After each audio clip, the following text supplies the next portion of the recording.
Treatment for endometriosis is dictated by symptoms and whether pregnancy is desired. So I'm going to beat you to death with this basic statement. Medical therapy has never, ever, ever, ever, ever been shown to improve fertility and should not be given to people who are actively seeking pregnancy. Therefore, do not tell them you did surgery for an infertility patient, you found endometriosis, and then you put her on leuprolide acetate for 6 months. Do not give medical therapy to people who want to get pregnant. It has never been shown to help fertility.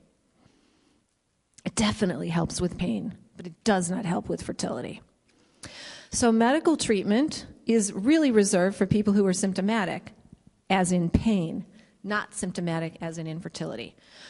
So treatment would be nonsteroidal treatment, oral contraceptives, patch pills, whatever, progestins, and then if those fail, your second line is either the GnRH agonist and danazol. There are some other therapies that are not approved, which I will also briefly talk about.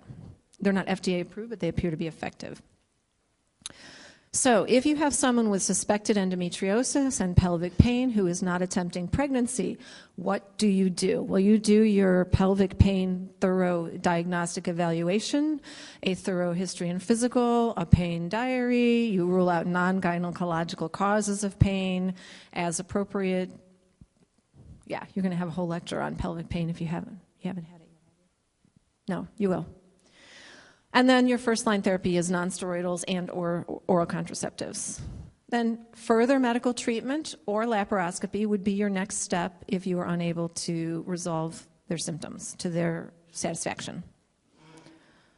So your medical option, if first-line therapy fails, are to go to other things. So we have GnRH agonists, which I'll talk a little bit more about.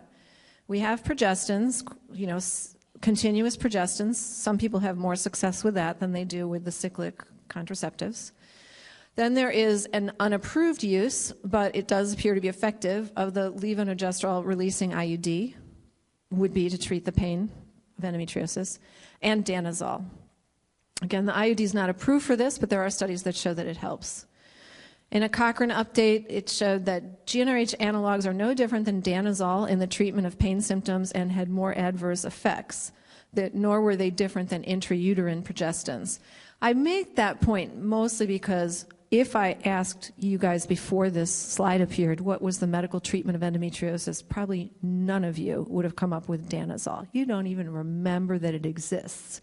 And it does, and it's equally effective and has lower side effects than some of the things we're more used to thinking about.